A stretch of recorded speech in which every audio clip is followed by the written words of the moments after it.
साथियों, जय हिंद, जय भारत। मैं मदन लाल आज़ाद, संस्थापक संयोजक ठगी पीड़ित जमाकर्ता परिवार और all India bike board taxi union, आज दिनांक 18 जून 2024 को आपके समक्ष प्रस्तुत हूँ। राजधानी दिल्ली से कुछ बड़ी खबरें, विशेष बातें आप सबको बताने के लिए पूरा वीडियो तमाम साथी ध्यान से सुन लेंगे। जिन साथियों ने अभी तक हमारे YouTube चैनल को सब्सक्राइब नहीं किया है वो इसे सब्सक्राइब ज़रूर कर लेना, ताकि आप सबको घर बैठे अपडेट मिलती रहे साथियों। और लाइक और कमेंट भी करते रहना, ताकि आप सबकी मानसिकता से हम रूबरू हो सकें और पता चल सके कि आप कितने गंभीर हैं अपनी परिश्रम से प्राप्त पूंजी को वापस पाने के लिए या अपने शोषण और उत्पीड़न से बचने के लिए। तो इन कामों को ज़रूर कर लेंगे। तो आज मेरा कार्यक्रम मिशन भुगतान भारत यात्रा मिशन के अंतर्गत हरियाणा के पलवल में था। मैं वहीं से अभी आया हूं साथियों, पलवल से। तो काफ़ी अच्छा कार्यक्रम रहा। हमारे जिला अध्यक्ष डॉक्टर करमवीर सिंह जी, उपाध्यक्ष प्रताप सिंह जी और हमारे प्रदेश के उपाध्यक्ष आदरणीय नरेंद्र गुप्ता जी, हमारे फरीदाबाद के जिला अध्यक्ष भाई अजय कुमार जी समेत दर्जनों साथियों ने उस कार्यक्रम में हिस्सा लिया। और हम जो हरियाणा सरकार ने प्रत्येक ज़िले में एसपी या जहां कमिश्नर हैं पुलिस, उनको सक्षम अधिकारी बनाया है, तो एसपी साहिबा से मुलाकात हुई और डीएसपी साहब से। उन दोनों ने हमारी बातों को गंभीरता से लिया। हालांकि एसपी साहिबा चौंकी, उनको लगा कि जो है ये हमें हमारे अधिकार बता रहे हैं, हमें क्या करना है ये बता रहे हैं। लेकिन अंततः उनकी बात समझ में आ गई और उन्होंने कहा कि साहब हम इसमें जल्दी कार्रवाई कर देंगे। अगले हफ्ते तक जो है पलवल में वार्ड्स एक्ट 2019 के अंतर्गत काउंटर ओपन कर दिया जाएगा और सभी पीड़ितों की समस्या का समाधान किया जाएगा। तो साथियों, अधिकारी कह देंगे, चूँकि उन्हें हम कानून दिखाते हैं कि भैया ये कानून है, और साथ में शासनादेश भी होता है उनके राज्यों का, इसलिए वो हमारे सामने तो मना कर नहीं पाएंगे। लेकिन दोस्तों, कुल मिलाकर ये काम बड़ा कठिन है और ये तभी होगा जब आप अपना जनमत तैयार करेंगे, ज़्यादा साथी इकट्ठे करेंगे। 10, 20, 50, 100 वाला काम नहीं है। हर ज़िले में 5 से 10 लाख ठगी पीड़ित जमाकर्ता परिवार हैं और आपकी संख्या बहुत नगण्य होती है, ऊँट के मुंह में जीरा वाली होती है। इस संख्या को बढ़ाइए तमाम साथी मिल करके, चूँकि ये बढ़ाई जा सकती है। ऐसा नहीं है कि साहब ये किया नहीं जा सकता, ये काम किया जा सकता है अगर हमारे एक्टिव साथी इस काम पर गंभीरतापूर्वक विचार करें और रोज़ाना उन लोगों तक पहुँचें या अपना संदेश पहुँचाएं जो भी किसी भी कंपनी या क्रेडिट कोऑपरेटिव सोसाइटी, फर्म, निधि वगैरह में ठगी का शिकार बने हैं।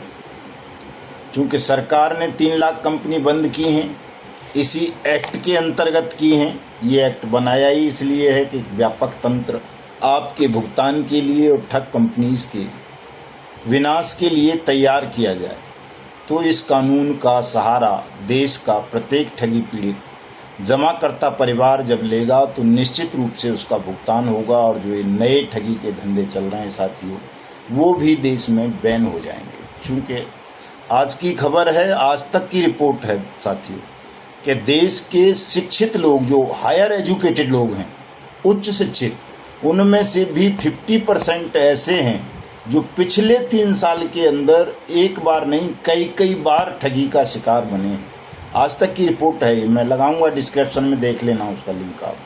तो ये बड़ा दुर्भाग्यजनक पहलू है, दुखद पहलू है कि जो हायर एजुकेटेड लोग हैं वो भी अगर एक बार नहीं कई बार ठगी का शिकार हो रहे हैं, तो एक सामान्य मजदूर, किसान, दुकानदार, व्यापारी या छोटा मोटा बेचारा कोई प्रोफेशनल, वकील हो गए, पत्रकार हो गए, या कोई और इस तरह के लोग हो गए, सीए वगैरह, वो अगर ठगी का शिकार बने इतनी बड़ी तादाद में इन कंपनीज में, तो कोई अचरज की बात नहीं है। डीएसपी नरेश कुमार साहब पलवल मुझे कह रहे थे, पूछ रहे थे कि साहब लालच की वजह से फंसे होंगे। तो एक साथी बीच में बोल पड़े, अन्यथा मैं उनको बताता, चूँकि मुझे बोलने का अवसर नहीं दिया। साथी बहुत जल्दबाजी में रहते ही हो आप लोगों की समझ में नहीं आता कि क्या जवाब देना है, कब देना है। और जब मैं हूँ मौके पे तो बोलने की आपको ज़रूरत ही नहीं है, मैं खुद जवाब दे दूँगा हर बात का।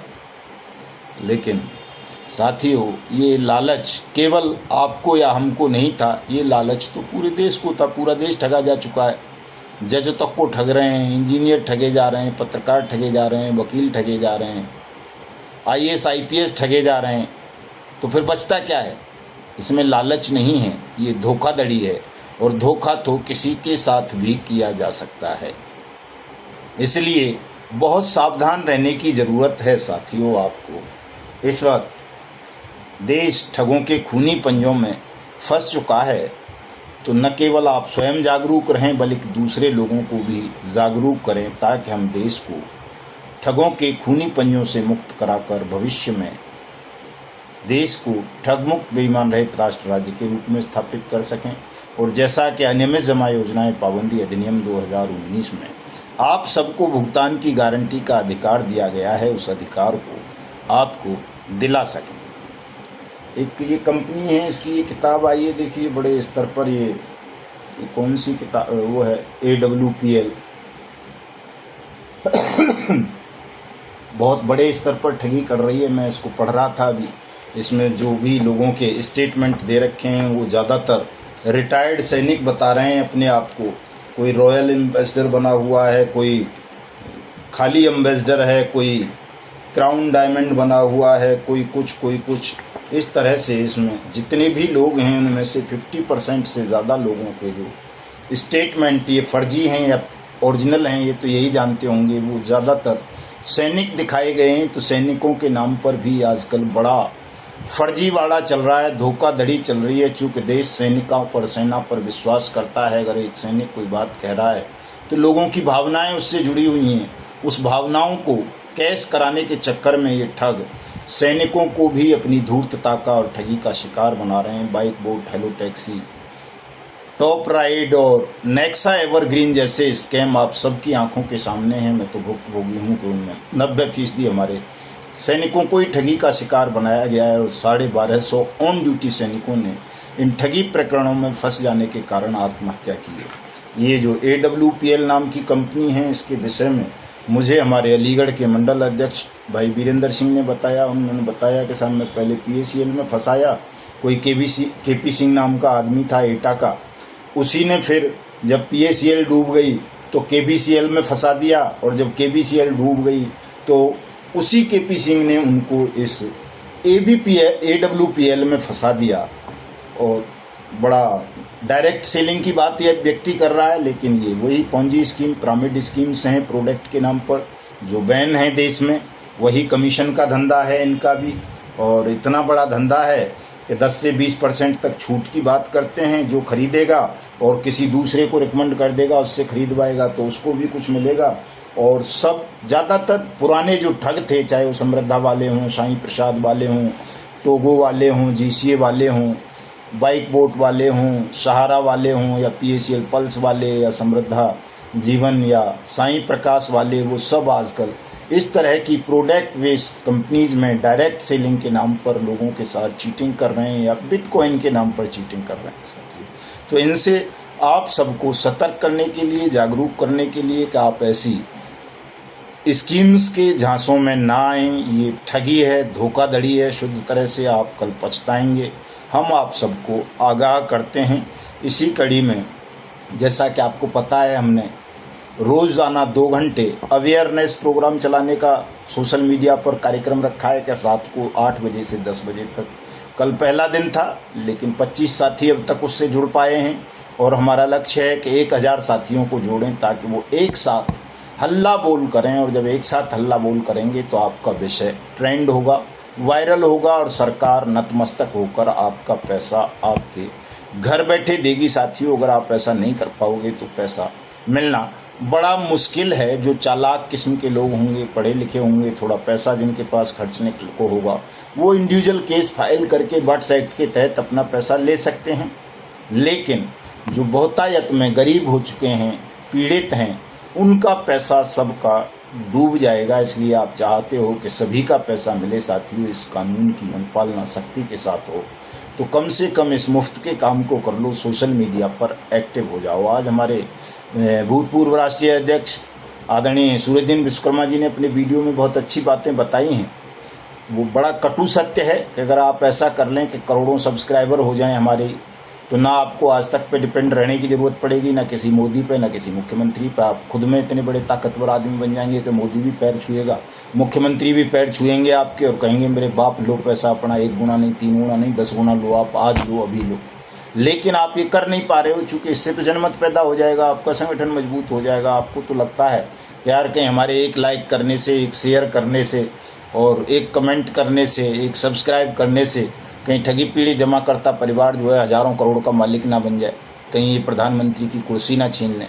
अरे नादान लोगों, इतनी समझ नहीं है तुम्हें कि जब तक तुम खुद एकजुट नहीं होगे, संगठित नहीं होगे, जागरूक नहीं होगे, तो अकेला मदन लाल आज़ाद या सूरजदीन विश्वकर्मा या अशोक मुदगल या जो है सुखदेव शास्त्री या कोई और क्या उखाड़ लेंगे उन ठगों का, जिन ठगों की सत्ता भी गुलामी करती है देश में। तुम्हें कोई भी भ्रमित कर लेता है, ठग और उनके दलाल तुम्हें बहका देते हैं कि नहीं ठगी पीढ़ी जमा करता परिवार, तब जबकि खिलाफत करो, बुराई करो, वो तो ये मांगते हैं, वो मांगते हैं, जबकि हम किसी से कुछ नहीं मांगते, हमेशा खिलाफत करते हैं बुरी चीज़ों की, बुरे कर्मों की। हमारा काम केवल लीगल अवेयरनेस पैदा करना है, आपको अपने अधिकारों के विषय में बता देना है और उन अधिकारों को कैसे छीना जा सकता है, कैसे प्राप्त किया जा सकता है, ये बता देना है। तो हमारे कुछ साथी बहुत अच्छा काम कर रहे हैं। हमारे महाराष्ट्र के प्रदेश अध्यक्ष आदरणीय दिलीप काकाजी बर्वे साहब ने 16 जून को अपना क्या बोलते हैं, इस जलगांव की तहसील है कोई भड़गांव महाराष्ट्र में, वहाँ पर कार्यकारिणी का गठन किया है, जिसमें राजेंद्र जी, बी मिस्त्री, विनायक, के कोतकर, सुनील एन नीले, चूँकि मराठी में लिखा है इसलिए हो सकता है थोड़ा त्रुटिपूर्ण बता रहा हूँ, Sunil R Mahajan, Ravindra M Sonawade, Latabai K Patil, Rakesh P Lahoti, Laxman V Avale, Manju S Pawar, Sushilabai V Kamle समेत कुछ लोगों को इस कार्यकारिणी में अपॉइंट किया है। आप सभी को मैं बधाई देता हूँ, धन्यवाद के पात्र हैं आप सभी लोग। और इसी कड़ी में हमारे बिजनौर से राष्ट्रीय महामंत्री डॉक्टर सरफराज उस्मानी साहब ने आज अपने सांसद को ज्ञापन दिया है और उन्होंने आश्वासन दिया है कि वो इस मामले को संसद में उठाएंगे और बर्ड फैक्ट से वो अच्छी तरह से परिचित हैं, ऐसा आश्वासन सांसद महोदय ने डॉक्टर सरफराज उस्मानी साहब को दिया है। साथियों गए कहाँ सब। और इसी कड़ी में इसी तरह से हमारे दौसा और भरतपुर के साथियों ने भरतपुर में डीएम साहब को ज्ञापन दिया है और बर्ड्स एक्ट लगाने की लागू करने की डिमांड की है। एक और बड़ी खबर आ रही है कि वो जो समृद्धा जीवन वाला महेश मोतेवार है, वो कहीं अपना नया प्लान बेच रहा था। चूँकि वो जमानत पर बाहर चल रहा है, जमानत की शर्तों का उल्लंघन करते हुए उसने कहा था मैं भुगतान कर दूंगा, भुगतान न करके वो कोई नई स्कीम ले आया है और उस नई स्कीम को बेचने के लिए कहीं मीटिंग कर रहा था पार्क में महाराष्ट्र में ही। उसको उसके पुराने ठगी पीड़ितों ने आज जाकर के घेर लिया है और उससे जूतम पैजार की है। तो साथियों, ये जूतम पैजार का समय नहीं है, केवल आप जागरूक हो जाएं। जूतम पैजार तो अंतिम हथियार होता है, कानून बन चुका है, भुगतान की गारंटी का अधिकार मिल चुका है। इसकी बेल कैंसिल कराइए महेश मोतेवार की, ताकि फिर से जेल में जाए, चूँकि पैसे नहीं देगा, नया प्लान बेच के और नए लोगों को अपनी ठगी का शिकार बनाएगा। एक खबर केडी सिंह अल्केमिस्ट वाले के विषय में है, उसकी 30 करोड़ संपत्ति जब्त कर ली गई है और उसके खिलाफ सीबीआई ने एक दूसरा मुकदमा और दर्ज कर लिया है साथियों। और खबरें तो बहुत सारी हैं। 24 जून को जयपुर में हमारा कार्यक्रम है, भारतीय जनता पार्टी का जो प्रदेश कार्यालय है वहां हम पहुंच रहे हैं और भारतीय जनता पार्टी के प्रदेश अध्यक्ष से, मंत्री से ये मांग करेंगे, मुख्यमंत्री से, राजस्थान में बर्ड्स एक्ट 2019 की अनुपालना सुनिश्चित कराई जाए। जिला स्तर पर, तहसील स्तर पर भुगतान काउंटरों की स्थापना करके वहां भुगतान की प्रक्रिया बहुत जल्दी आरंभ की जाए। रात को हमने प्रधानमंत्री को, गृह मंत्री को, भारतीय जनता पार्टी के अध्यक्ष को, आरएसएस चीफ को, इन सबको ट्वीट के माध्यम से ये बता दिया है कि भारतीय जनता पार्टी की हार का एक बड़ा कारण हरियाणा, महाराष्ट्र, उत्तर प्रदेश, राजस्थान और बिहार जैसे राज्यों में ठगी पीड़ितों की अनदेखी, अपमान और उपेक्षा करना भी रहा है। अगर भारतीय जनता पार्टी ने ठगी पीड़ितों की अपेक्षा अपमान नहीं किया होता, उपेक्षा और अपमान, तो वो निश्चित रूप से 400 पार पहुँचती। उसका सबसे बड़ा उदाहरण उड़ीसा है, जहां उड़ीसा में भारतीय जनता पार्टी के अध्यक्ष ने ये वायदा किया उड़ीसा की जनता से कि यदि भारतीय जनता पार्टी सत्ता में आई तो 24 घंटे के अंदर अध्यादेश ला करके ठगी पीड़ितों का भुगतान किया जाएगा। और उस वायदे से भी मुझे भारतीय जनता पार्टी मुकरती हुई दिख रही है। 12 जून को उड़ीसा में मुख्यमंत्री ने शपथ ले ली है। सौभाग्य से आदिवासी मुख्यमंत्री वहाँ बनाए गए हैं, लेकिन ठगी पीड़ितों के विषय पर उड़ीसा सरकार मौन हो गई है और ये उसका मौन उसके सर्वनाश का कारण बनेगा निकट भविष्य में। मैं ये बात बिना किसी संकोच के कह रहा हूँ कि अगर भारतीय जनता पार्टी ने या विपक्ष के लीडरान ने अनियमित जमा योजनाएं पाबंदी अधिनियम 2019 का क्रियान्वयन सख्ती के साथ करा के देश के 42 करोड़ ठगी पीड़ित जमाकर्ता परिवारों की जमा राशि का भुगतान नहीं किया, तो ये देश के पूरे पॉलिटिकल सिस्टम के लिए